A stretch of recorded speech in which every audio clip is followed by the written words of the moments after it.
Assalamualaikum teman-teman, selamat pagi. Aku lagi di Chungsam Chan Hengse nih ngantarin nenek buat olahraga teman-teman ya. Dan hari ini tuh ternyata banyak banget yang kesini ya karena mungkin panas, jadi banyak nenek-nenek tuh yang mau olahraga di sini. Jadi penuh teman-teman ya tempatnya. Yuk kita temenin bobo olahraga dulu ya. Tadi dia juga udah sarapan, sekarang mau lanjut olahraganya dulu.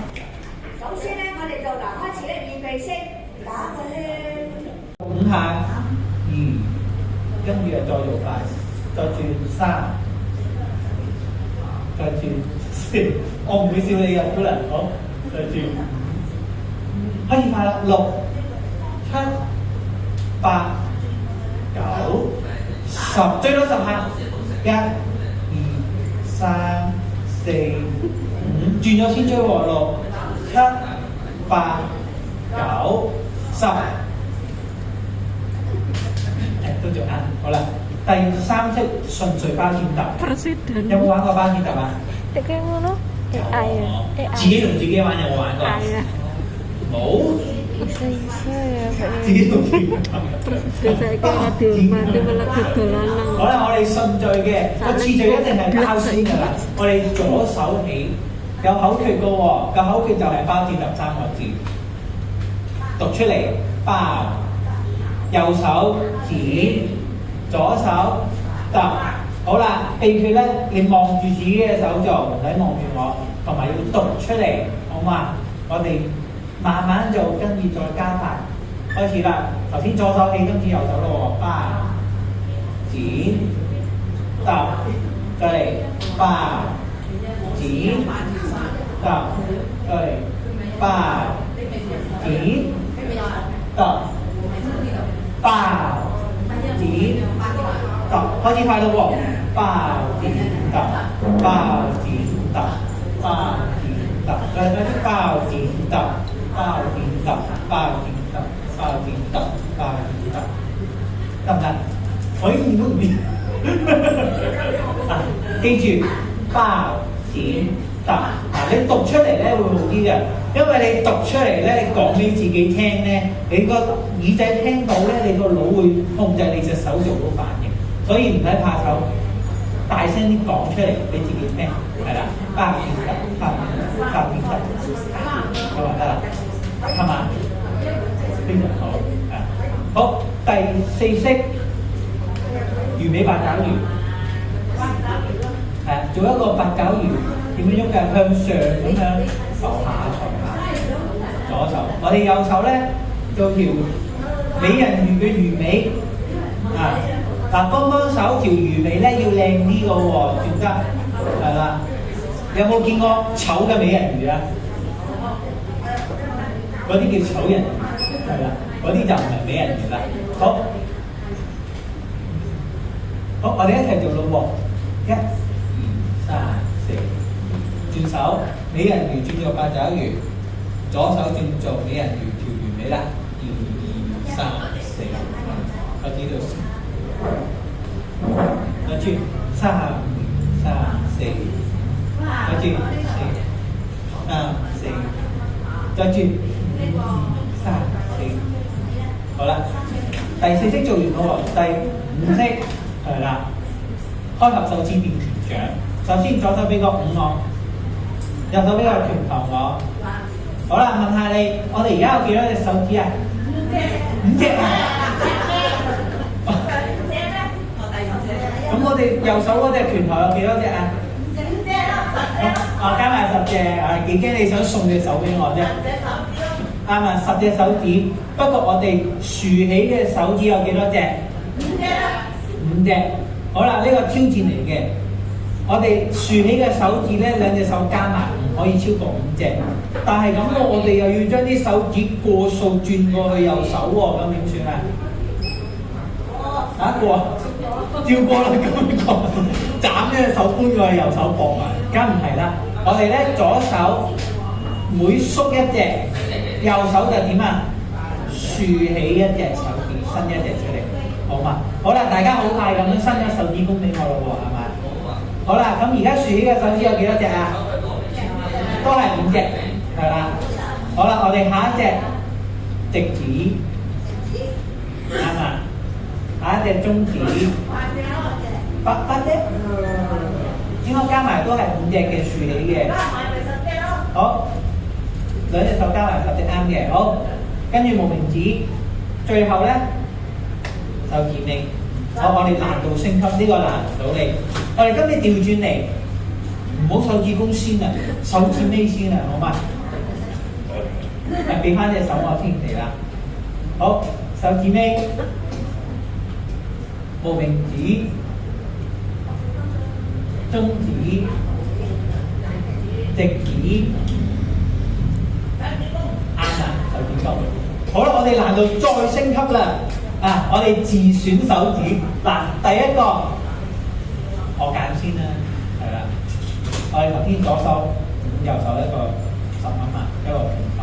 好啦，我哋第一個我揀直指先，第二個得我揀啦，中指，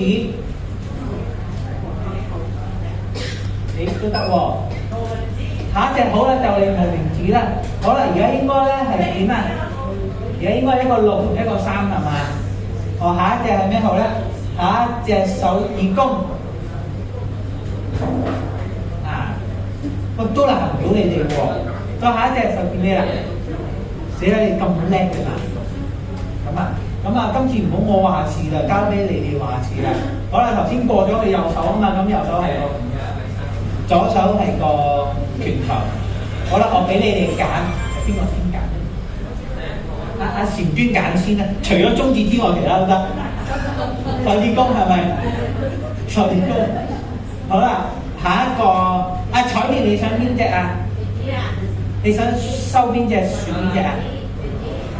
手指公揀咗啦，直指係咪？直指啊？好，直指。我都冇話俾你揀。後邊阿慧蓮我俾你揀，我哋仲有3隻手指未過。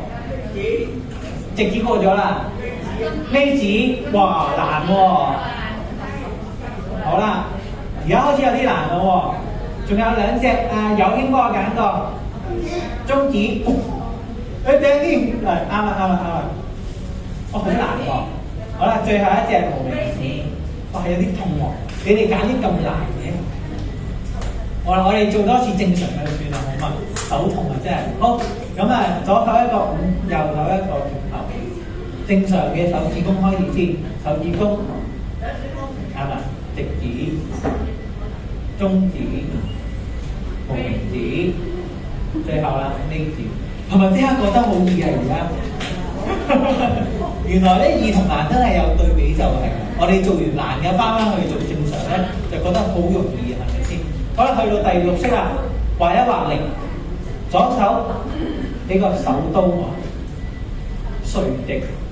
劈菜咁樣劈，右手揸實你個拳頭，打圈走啊姐姐！我哋同時間做咯喎，呢個動作咧個秘訣咧就係你個注意力要喺打直嗰隻手嗰度。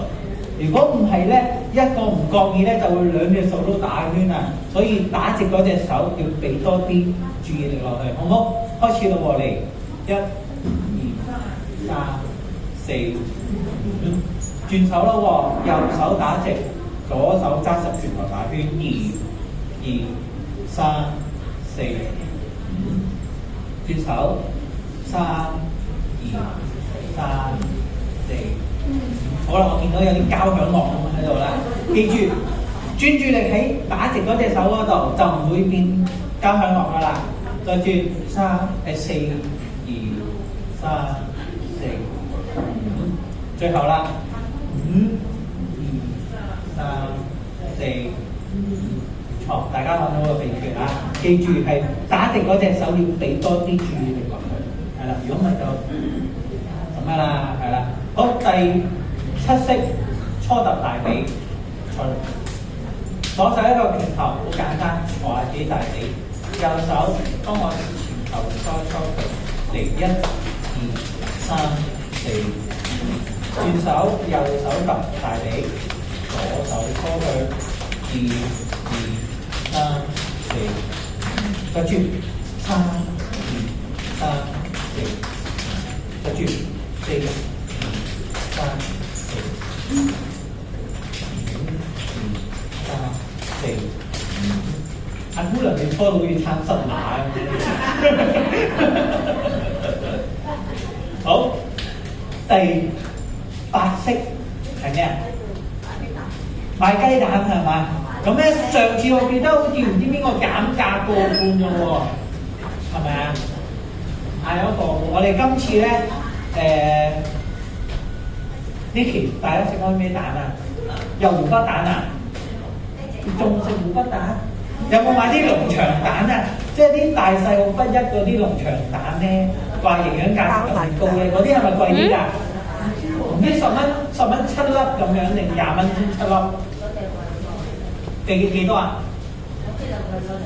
貴啲，好似冇湖北蛋咁平。我上次見過咧就10蚊7粒嘅，咁我即刻計下條數，一粒幾多錢咯喎？話1個4.2啊，好啦。差唔多啦，但我哋唔做個半，我哋做複雜啲。我哋1個428毫咧，我哋4捨5入啦，1個43啦，所以咧我哋今日一個雞蛋會係點啊？一個雞蛋，1個43，1蚊4毫3啊，1蚊4毫3，好嘛？係啦，我哋啲價錢好浮動啊，同你講，成日都轉嘅，好無良嘅奸商嚟嘅。今日咧口訣係咩？一隻雞蛋1蚊4毫3，係啦，4捨5入咗㗎啦，一個1蚊4毫3，做快啲咯喎，開始做10下。一隻雞蛋1蚊4毫3，地下一隻雞蛋1蚊4毫3，唔好做錯咗喎，價錢錯咗，我問你攞翻錢啦。一隻雞蛋1蚊4毫3，快啲咯喎！一隻雞蛋1蚊4毫3，再嚟一隻雞蛋1蚊4毫3，得唔得？再嚟做多幾下，一隻雞蛋1蚊4毫3，再嚟一隻雞蛋1蚊4毫3，都啱喎，大家冇俾錯錢。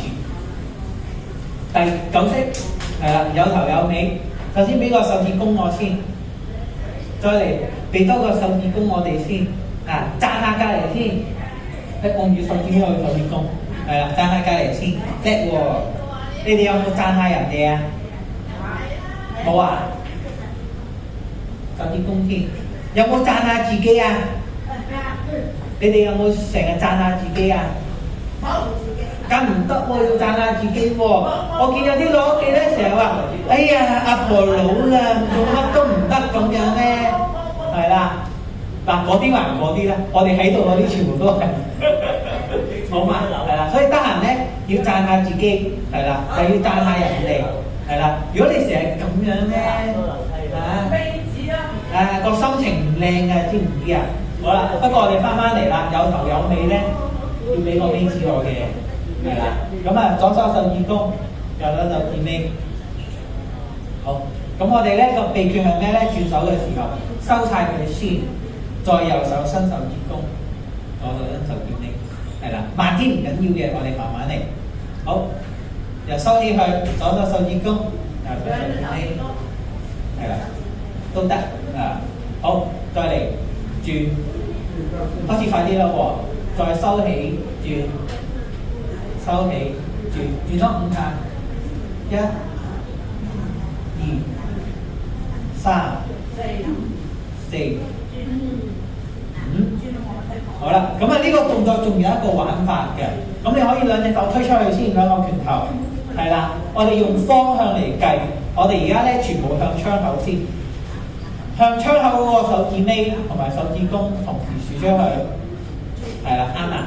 好啦，跟住收翻嚟中間，向房仔，我哋用呢個方向嚟計咧，又會容易啲去做喎。收翻嚟中間，向窗口，收翻嚟中間，向房仔。1、2、3、4、5，5、2、3、4、5。好，另一邊啦喎，1、2、3、4、5，二三四五，三二三四，隻手就按摩耳仔咯喎嚇。我哋話係咪數咗係好啲啊？可以鍛鍊個肺喎，原來有益喎。有啊，姐姐。係啊，大家要多聽講嘢就好啲喎嚇。好啦，我哋倒數十下嚇，10、9、8、7、6、5。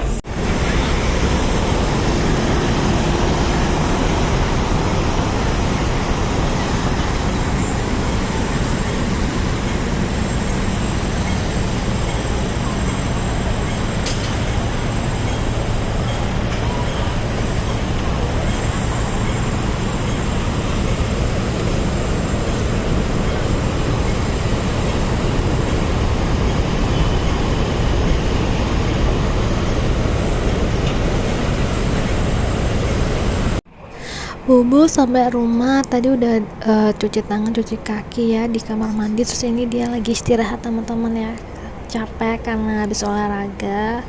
Sambil aku nyalain TV nih buat temen dia tidur, dan aku mau masakin dia buat makan siang dulu ya. Ini tadi aku masak pocoy. Ini aku masak gini aja pakai kaldu ayam, ini gampang banget masaknya ya dan segar.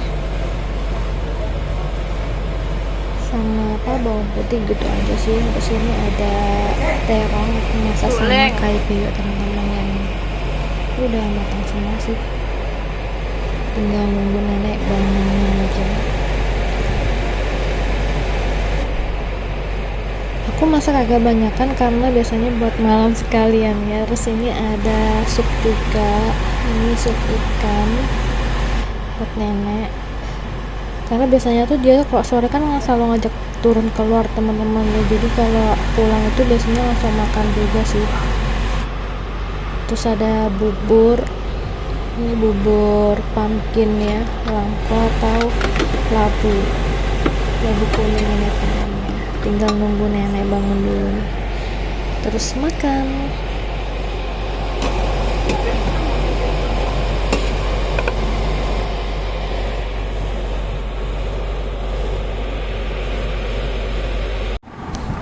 Alhamdulillah teman-teman ya, udah selesai makan dan udah kenyang juga nenek. Dia lanjut istirahat teman-teman ya, katanya mau tahu kuat biar enakan gitu punggungnya habis olahraga tadi. Dan aku juga mau istirahat sebentar ya. Sampai sini dulu kontennya, jangan lupa subscribe, like, and comment biar aku lebih semangat lagi bikin kontennya. Sampai jumpa di vlog selanjutnya, bye bye, cuekin.